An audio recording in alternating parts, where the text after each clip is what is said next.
to make part of a film there? Yeah. Okay. I came out here in 2021 I was making a documentary about Lee Kernaghan.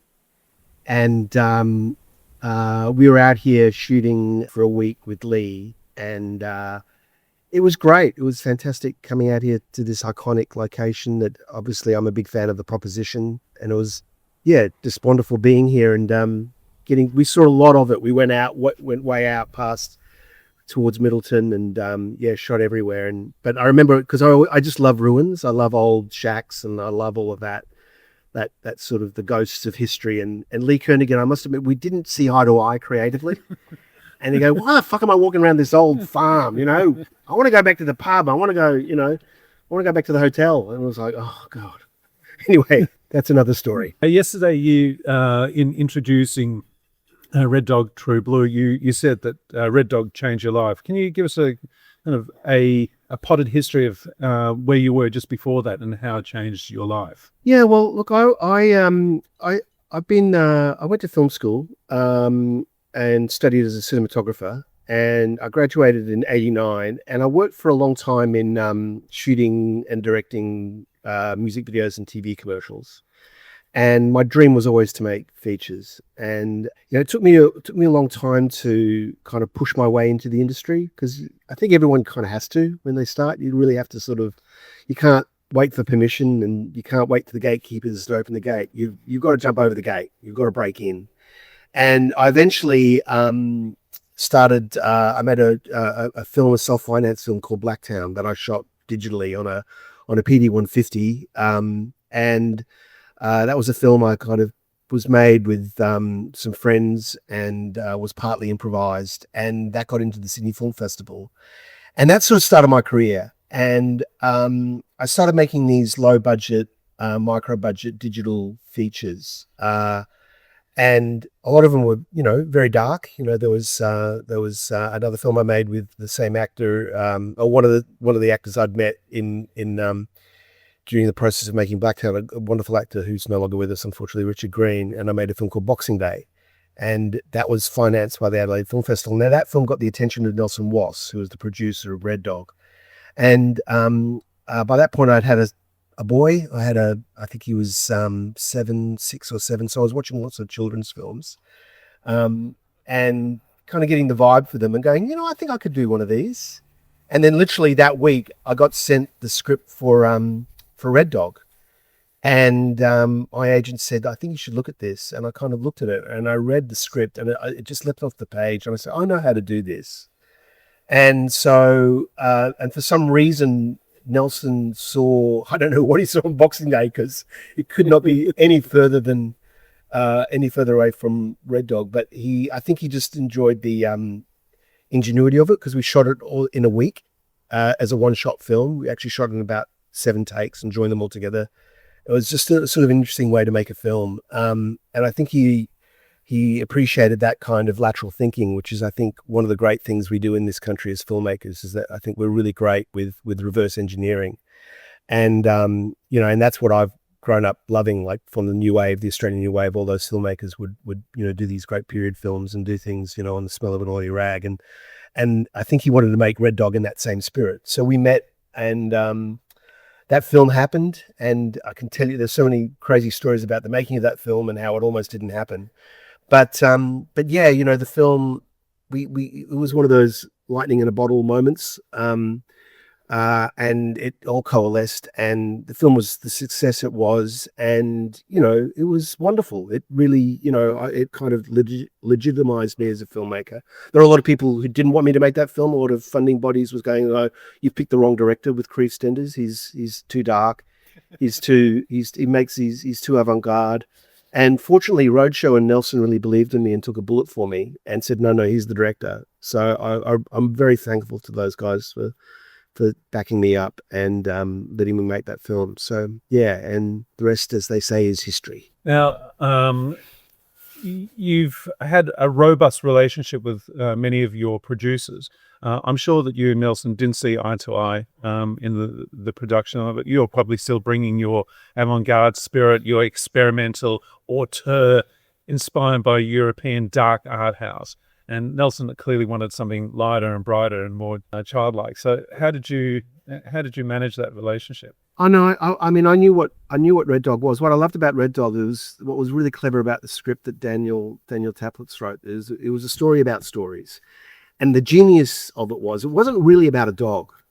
It was really about the community that accepted that dog, and I thought that was such a beautiful conceit to the film. And Nelson and I were very much on the same page. We were the same age. We grew up with the same films. We had the same tastes, in a lot of films.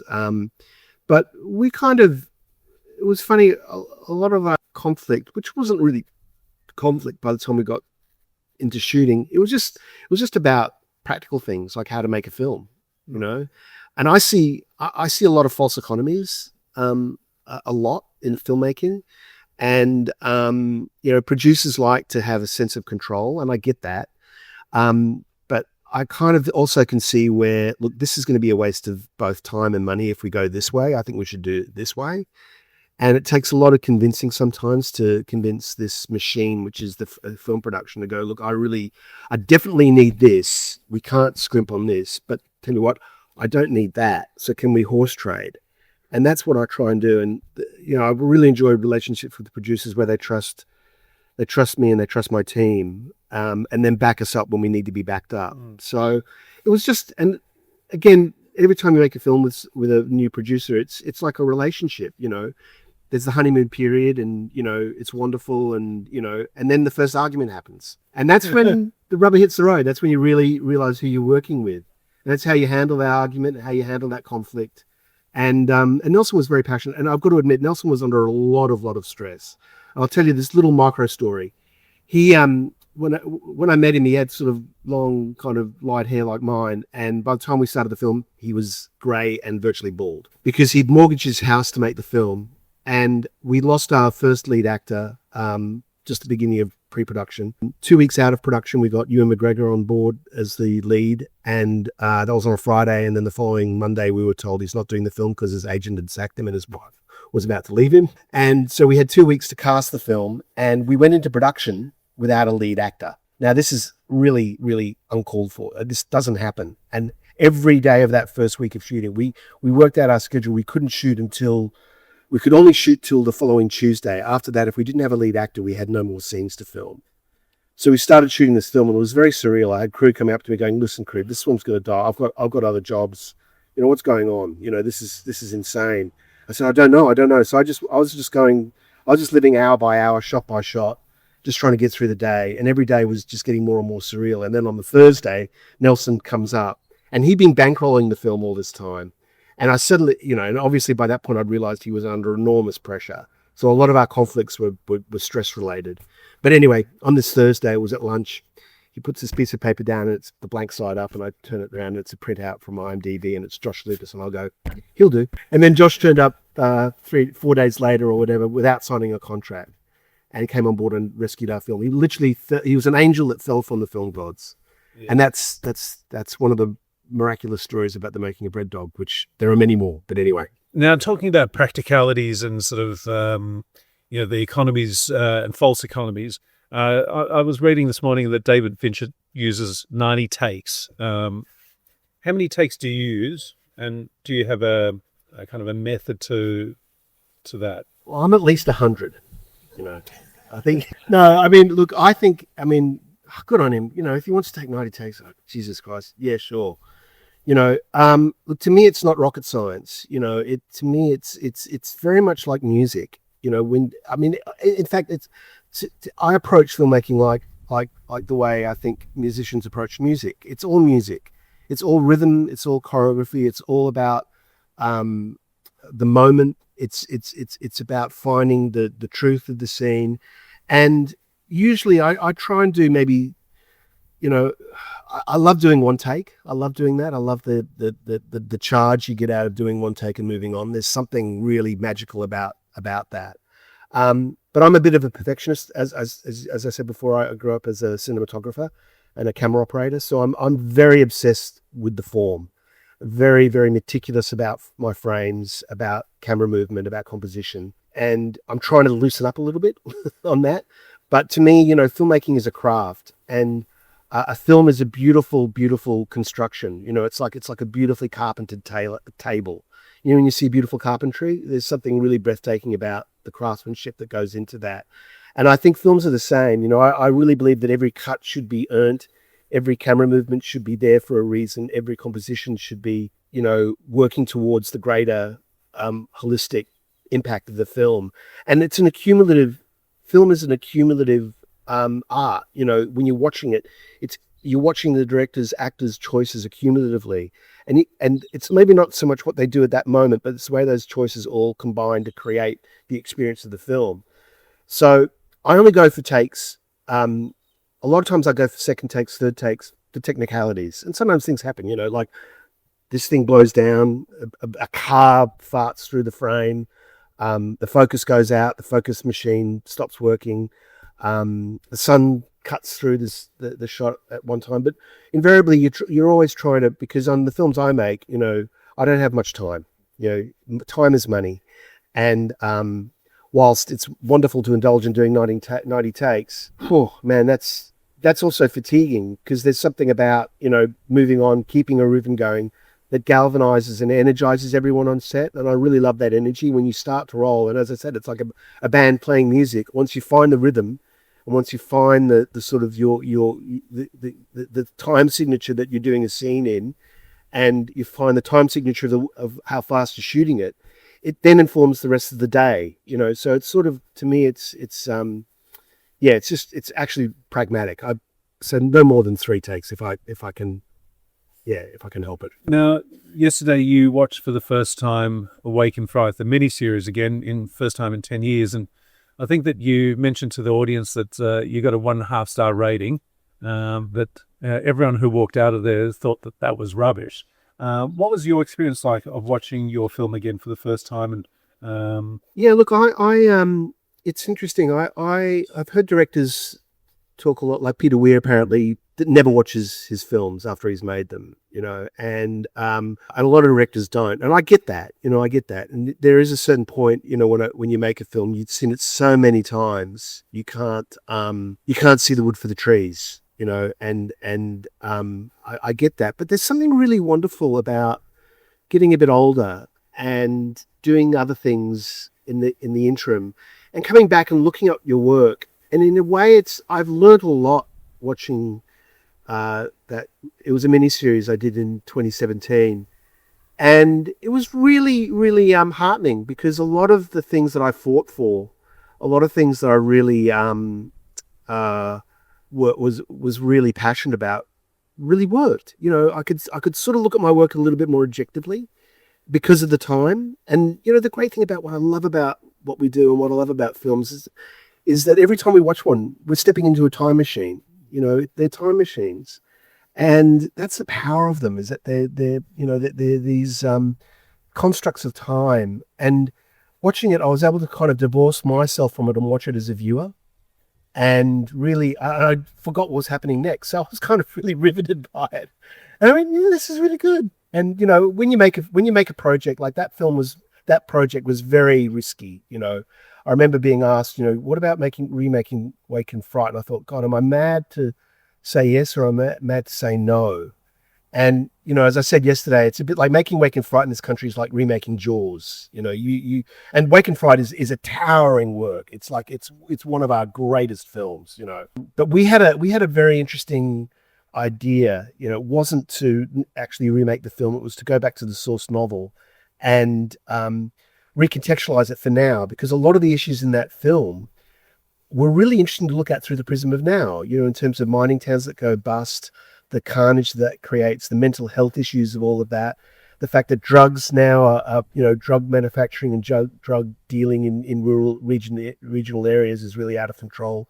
We just felt there was a lot of really juicy, really relevant, prescient subjects that we could explore through that story and through those characters. And then we invented a new subplot, a new story for the second half of the film. So it was really, you were using Wake in Fright as an inspiration. So it wasn't really a remake. And it was great watching it without all that baggage, because when you make a project like that, and it screened on Channel 10 with commercial breaks, and that killed it. And it really the producers walked away from it very quickly. And, I told Greg last night, you're very much like on the project like that. You're the captain, on the bow, kind of going down as the water rises up, And I've gone down with a few ships since making Red Dog, and that was one of them. But, it's a beautiful wreck that you can still visit. Look, I totally disagree. I think it's deserves being screened in the way that we screened it, with no commercial breaks, as a kind of a immersive experience, because it's actually so beautiful and the performances are remarkable. And yes, there are connections with the original, but you've taken it to a new place. So yeah, I think it was absolutely great. I think you've unlocked it for new audiences. And the point is, it's really hard to find. It's 2017 and it's not readily available. So if you're looking for it, hopefully you saw it yesterday. I wanted you to ask you about, how do you approach story beats? That you're watching Wake and Fright again. It was really rich in story terms. Did you feel, because it was made for TV, that you needed to push the story beats, or could you have had them in a more laconic way? What's your approach? Well, it's like anything. It's like every genre, every form has its sort of, not so much rules, but there's templates, and every story is unique. Every story has its own cadence that you discover through both writing it, through reading the script. Actually, reading the script is actually itself the first kind of creative part of the process, because you're reading it, and as a director, you're reading it and trying to find the code of it, and the code of it is as I said before, the time signature of it, the tonality of it, the major, minor, and then also, what is it? Is it a TV series? Or right, okay.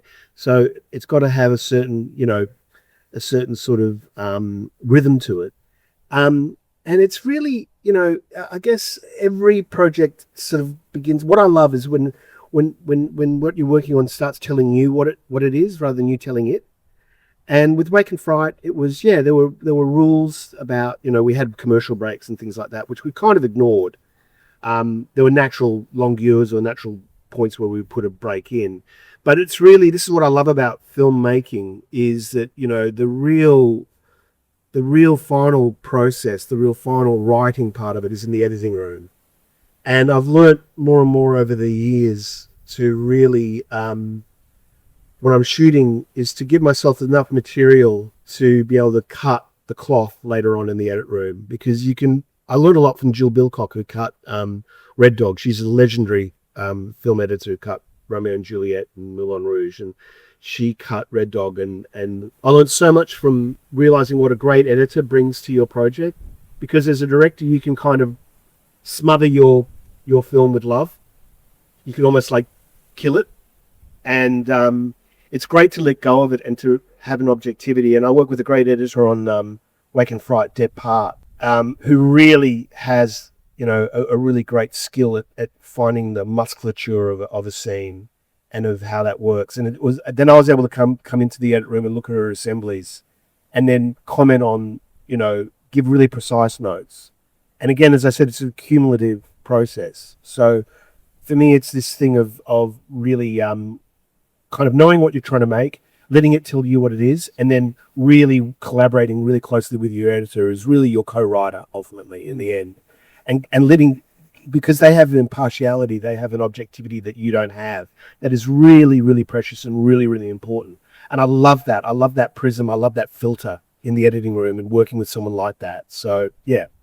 I want to pick up on a conversation we were having with Dr. Jeff and David on Saturday about making lots of films, smaller budgets, but lots of them. You've had that experience. Would you go back to that format? And what's your feeling about having a fund where directors had an opportunity to fail, but fail small? Yeah, I think that's.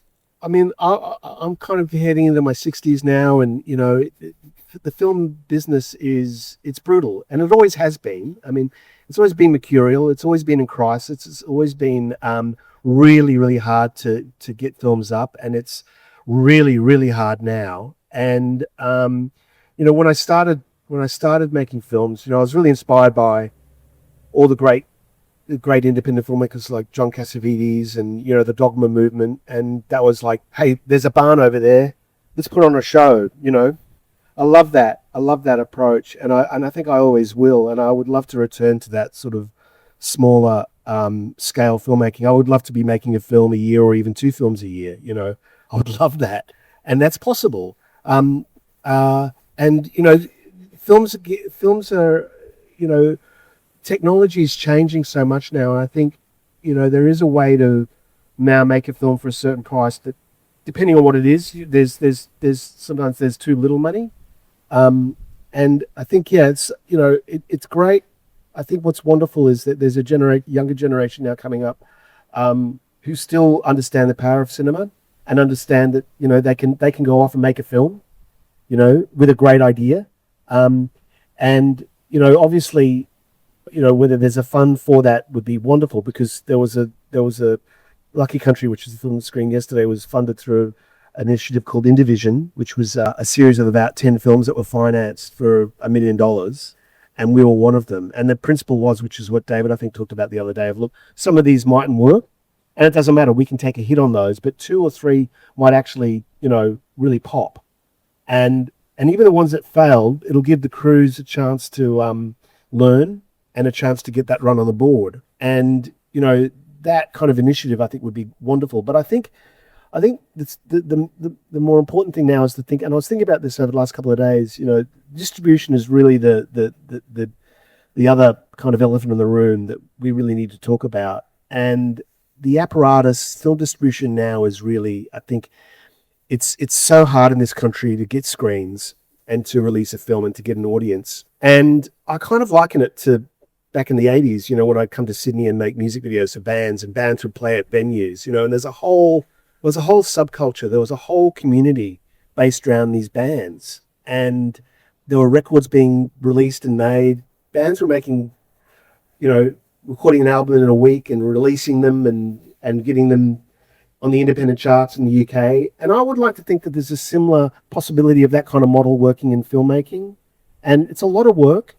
But there are a few examples. There have been a few films that have been self-financed, self-distributed, self-released, that have found audiences. And I sort of feel it's up to this next generation now to maybe run with that and realize that the destiny's in their hands. And they can, rather than waiting for permission, as I said before, waiting for a distributor to give them the opportunity, create their own opportunities, create their own streaming channel, create their own YouTube channels, which they're doing.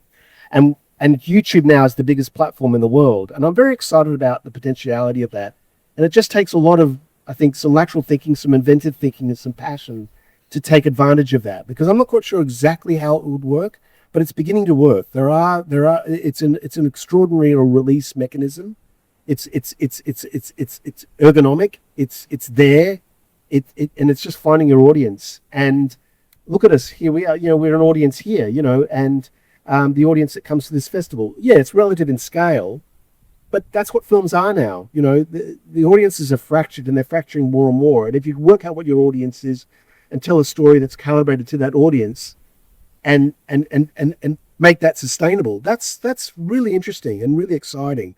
And I know I might be sounding a bit vague, but I've got my intuition is that I think there's a lot of hope and a lot of possibility ahead of us as this apparatus dies and collapses. And there always is a new one.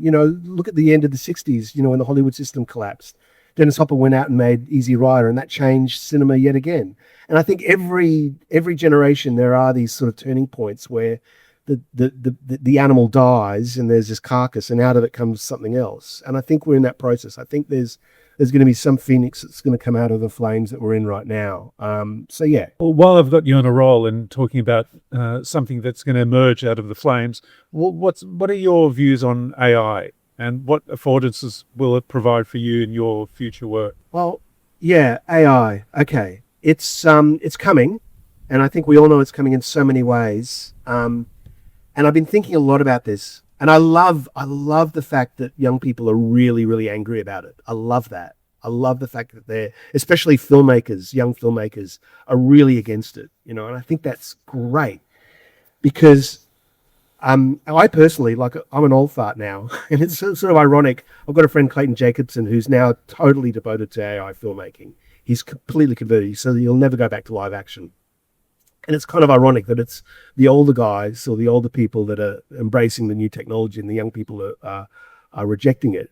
And I think that's what that creates is a really interesting polarity, a push and a pull. And what's great about it is that it's going to create, I think, sort of a self-checking mechanism, hopefully. And this is hopefully applies to AI globally, in that, as we realize how dangerous it actually is, we'll be able to hopefully control it in some kind of way. But getting back to filmmaking, I'm incredibly excited about it, because to me, it's just another tool, and I've just done a lot of research. I've done a stress test of a project, and actually an animated film. I've spent 3 months with Clayton doing a couple of scenes, seeing where this technology bends and breaks. And a lot of it is incredibly powerful and incredibly exciting. But in terms of the way I make films, there's so much that still isn't there, So it's not this existential threat, I think, that everyone thinks it is, firstly. But I think the two areas that it will really, really take off is in animation and in VFX. And then I think audiences will decide. We'll decide whether it's worth it or not. If it's a good story and if it affects us emotionally, who cares whether it's AI, But I don't think it'll ever replace organic filmmaking. Because there's not, in fact, I think it'll make organic filmmaking even more valuable, because like all of us, we'll still go to restaurants, we still go and see live bands, we still go and see live theatre, and I think we'll still go and see films that are made in reality, because they're reality. That's who we are. And AI is great for fantastical, sci-fi, fantasy, who knows, someone might make a beautiful, Ingmar Bergman AI film, who knows? But that excites me. It's just another form. It's just another paint to paint with. And I see it as I think it's going to be another path or another laneway that'll work in parallel with what we do now. I don't think it'll ever replace filmmaking or traditional filmmaking. I think that'll never happen.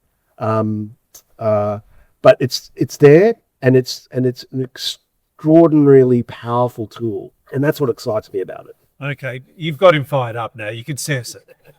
All right, who wants to ask the first question? I'll give you the mic. Anyone willing? Thank you. Kriv, we saw Lucky Country for the first time yesterday. A brilliant film. Thank you. Also quite a brutal film.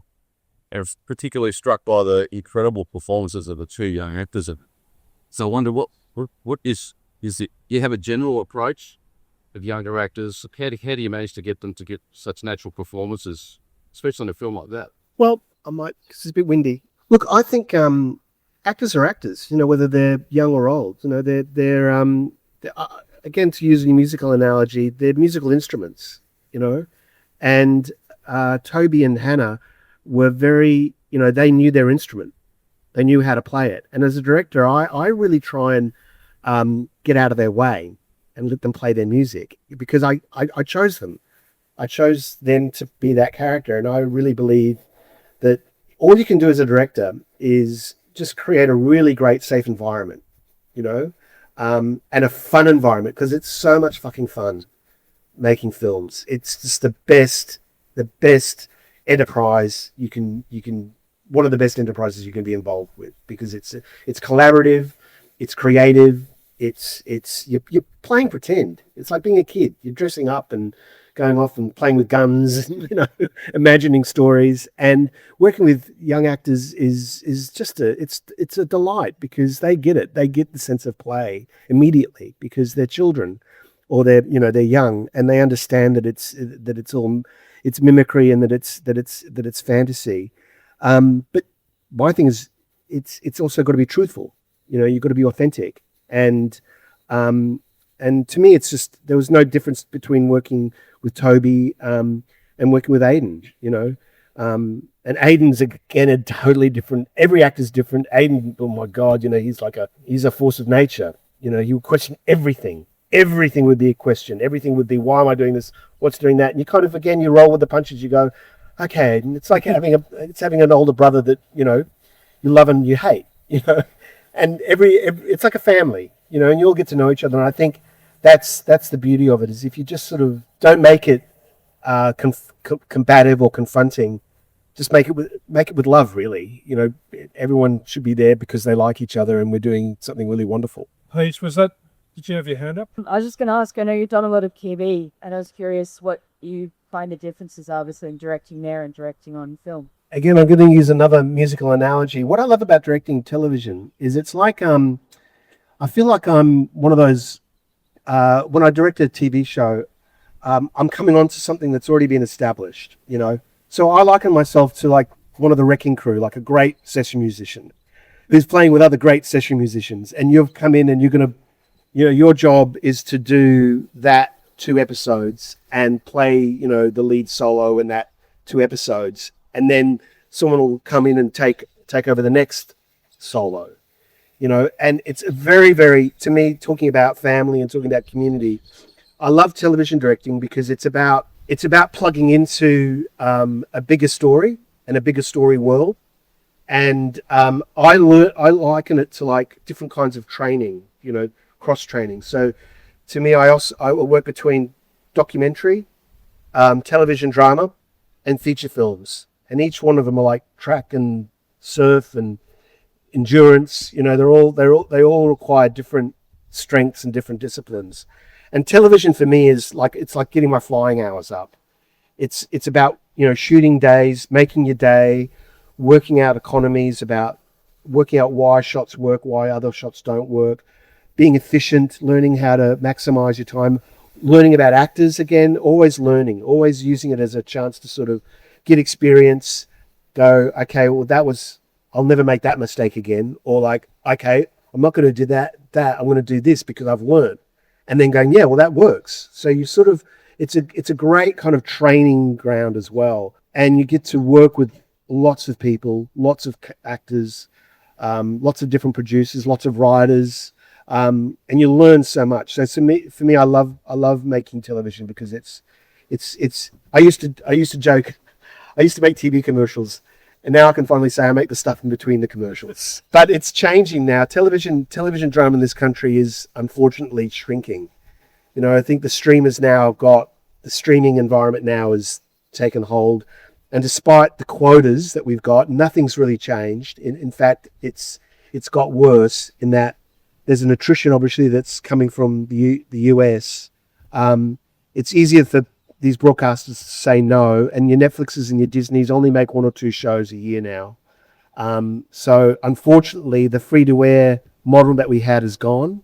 And that was a wonderful, wonderful, as I said, training ground and a wonderful source of work for a lot of crews and cast that's no longer there. So, yeah, I'm sort of slightly despairing about television drama right now. But again, you know, we'll see what the future brings. Marg? Thanks for your 2 films yesterday. I saw Lucky Country and Waking Fright, and I'll just say, oh my God, they were great. They were great. Thank you. Quite disturbing. My question is, and I've seen Red Dog, I didn't see it last night. Are you seeking out films about Australia and about our community and our country? Because the few films of yours that I've seen, I think also make comment about our society, what you think about it, or where you think we come from, or where we're going. And I wondered if that's part of your shtick, if that's part of what makes you a filmmaker. Thanks. Yeah, well, look, I'm an Australian. I live in Australia, I work in Australia, and I make Australian films. I grew up in the 70s. You know, I grew up really, really I remember my grandmother taking me to see Picking a Hanging Rock when I was about 10. And that blew me away. I was going, wow, this is a film shot in our country, a mystery, a beautiful film. I went, wow. And then, you know, obviously there was Mad Max and all these great, iconic Australian films about Australia, but that also traveled, that introduced Australian filmmakers in Australia to the world. And that for me has been always very, very inspiring. And, you know, I've gone to America a few times. I've gone to LA. I've gone to sort of try and see if I can get a foothold there. And, you know, the times I've gone has always been at writers' strikes, and again, sort of flashpoints in the industry where things are changing. And in a way, I'm really grateful that I've never gone over there. I'm really glad that I've been able to kind of create a career here and tell Australian stories, because I think Australia is a fascinating country. I mean, just look at this landscape. Firstly, you know, we've got one of the most amazing movie sets in the world. And there are thousands upon thousands of stories that we still can tell here, both historical, present, and future. You know, there's so much about our country that is unique and fresh, and I'm always inspired by it. But a lot of the time for me, it's pragmatic. You know, I write projects, I write films, but over the last 20 years, it's been more like I sort of go where the money is. I go where if someone's kind of can see, especially if there's a distributor attached or a cast attached. To me, I'm a bit mercenary in that way. I'm a bit, I sort of tend to, you know, because making your own film is really, really, really hard, and you can waste a lot of time kind of developing something that might never get happen. So I kind of hedge my bets, and so I'm developing a lot of projects that I know that have some kind of commercial value, that have potentially have some kind of level of cast attached to it, and they can also travel. They can also go overseas. So to me, it's sort of like it's a sweet spot. You know, there's as I said, there's still so much potential here. So many Australian stories to tell. And Australia, as I said, is a fascinating country full of contradictions. It's got so many wonderful things about it. It's got so many horrific things about it. And that's great drama. You know, that's great. There's great conflict there. There's great emotion there. There's so many great stories to tell here. Are there any emerging Australian filmmakers that are really exciting you at the moment, or even overseas as well? Yeah, look, this is what I love about films. I love watching films as well. And to me, you know, it's like you know, it's a very, you can get really depressed sometimes. You can get really demoralized. It's, you know, some days, you know, you've really just got to kind of pull yourself up and remind yourself why you're doing it. And the way I do that is by watching films, you know, and especially watching new films. And, you know, the thing is that despite the world's shit, you know, we've got so much bad stuff going on, people still write good songs. People still write good books. People still make great films. You know, that's still happening. Good art is still being made despite all the shit that's going on. And especially in Australia, there are some really great young filmmakers now. The guys that made Bird Eater, they're making a new film called Blue Bottle, which I can't wait to see. I think Bird Eater was one of the most original, striking first films I'd seen in decades. You know, there's you know, there's the you know, Causeway, the Philippou brothers. You know, there are and Causeway Films with Sam Jennings and her partner, her producing partner. Those guys are, you know, really activating young voices, diverse voices, making really bold genre films that, to me, you know, it kind of makes me, you know, pull my bootstraps up and go, okay, I've got to kind of, this is now the bar. This is what these guys are doing with very little money, and look what they're doing. It's brilliant, and it's traveling, and it's connecting with audiences around the world. So I'm very, very conscious of and very excited about young generations of filmmakers, because it's sort of, it reminds me of myself when I was that age, and it reminds me of what it's about, which is the magic and the art of storytelling and of doing it within finite limits. You know, as I said before, I love watching low budget films, because to me that's where the real creativity happens, and a lot of that's happening here in this country, which is, despite everything, still very, very inspiring and very, very makes me feel very hopeful. Oh yeah. 2 questions. Okay. So I'm going to do question first. So when you make a creative decision, how do you know you're serving story rather than just making something that looks cool? That's one. And but 2, any tips on how to secure a funding for any sort of production company as a first timer? Thanks. Okay, so the first question about creative decisions. Well, one thing that I think we all learn, whether you're an actor, whether you're a musician, whether you're a painter, whether you're a writer, is the only thing you've really got, apart from hopefully some talent, are your instincts, you know? And I've learnt to more and more trust my instincts, because that's ultimately, when it boils down to, that's all you've got. You either, this feels right or it doesn't.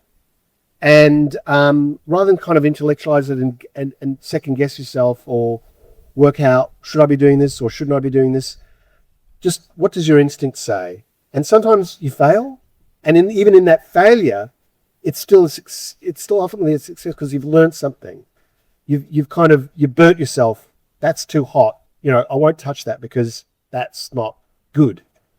Whilst you go, well, I didn't know how this was going to turn out or what that decision made was going to lead to, but I knew eventually it would lead to something. So I hope that answers the question. Yep. And then in terms of financing, look, hey, we're all on the hustle, all of us. No matter how successful you are or how many runs you've got on the board, you're still only as good as your last film, and even then you're not. You know, it's one of the parts of this game that, you know, I'm continually dealing with. You know, but starting out, it's what I said before, and I'd saved some money when I was doing some TV commercials, and rather than pay it in tax, I decided to buy a camera, write myself a script, and make a film, and that was Blacktown. And there's a certain point you've got to invest in yourself, and to get started, you do just have to take a leap, and you do have to, you know, they say never put your own money into your films. That's true once you've made it for you, I think. But when you're starting out, just do it. Just make shit, do stuff. Because the opportunities will come, and the opportunities, I mean, are also financial ones. And I will say this, is it's never the opportunity, what I've learned, it's never the opportunity you're going for, even if it's financing, and even if that creators, it's the opportunity that comes out of that opportunity, that's the opportunity. So a lot of my films, a lot of the circumstantial or serendipitous things that have happened in terms of film financing have happened because of something else, a previous conversation I had 2 years prior to a project that failed. There's a sort of a weird residue. There's a weird energy that creates. It's like throwing a rock into a pond, creates a ripple, and eventually it hits a shore somewhere. So my advice is to constantly be hustling, and don't get disheartened when it doesn't lead to anything, because you know what? That energy is still out there. That connection you made, or that person you spoke to, was going to talk to someone else, and that's going to kind of, in a weird way, come around in another way. You know, and the more you do that, the more of those sorts of fields of energy you create, the more of those conversations you establish, it does weirdly start to accumulate. And I know that sounds a bit new agey, but it's just from experience, it's true.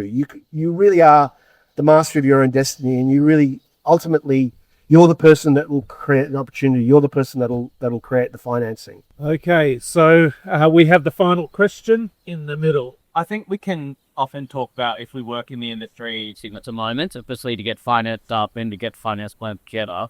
But what do you see is the opportunities or the things that the industry could be doing that could affect some real change in the future of the industry itself? Oh gosh, that's a tough one, because unfortunately, you know, even though we have the quota system now, which, you know, thankfully it's there, so it's there in principle. I think it's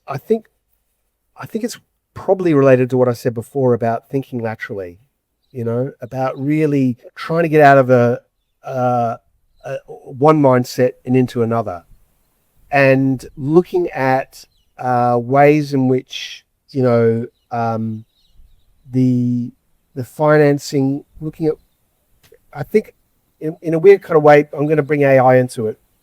I think looking at ways we can now really, really make films for less, but still pay people properly, really look at scaling our industry to what we've got rather than scaling it up, you know, scaling it sideways, scaling it, being a little bit more adventurous, being a bit more inventive. And that goes across the board. It goes from across the way we schedule a film, the way we crew a film. You know, like, for example, I've made a couple of documentaries for the ABC, you know, with I made a documentary up here in Queensland called The Black Hand with Anthony Apalia. And I just shot it with a very small micro crew. There's no reason you can't go make a feature film like that, you know? And it's just getting funding bodies and getting producers to, and filmmakers and directors and writers and technicians to think, look, there's actually a more ergonomic and economic way to make films. And AI, I think, is going to be a key to that. You know, there's going to be ways in which we'll be able to create imagery and work in post that are going to be so efficient that are going to allow us to make films with shorter schedules, but make them just as well, if not better, and make more of them. And then therefore, again, thinking laterally about, okay, how can we distribute these films and not relying on the old systems, engaging with independent cinemas directly, you know, creating opportunities, creating cultures and communities like these festivals, getting more of a networking happening where there's a sort of symbiotic relationship between this festival and another one and another initiative, and creating our own streaming platforms. You know, the Netflixes and the Disneys and the Amazons, they're like the Death Stars. We've now got to be the rebels and build our own moons on Yavin. So I'll leave you with that. Okay, ladies and gentlemen, let's raise a musical analogy and put your hands together for the wonderful Kriv Stenders, who's on fire. Now, if you want to hear more of Kriv, he'll be introducing Joe, the last King of Queensland, at 11 a.m. at the Waltzing Matilda Centre. If you haven't seen it, it's remarkable. It's kind of brings together both his documentary work and his really avant-garde approach to filmmaking. So it's really a remarkable piece. So I urge you to come along to that. And Kriv is leaving us today, unfortunately, but I expect he'll be back soon to make a film in Winton.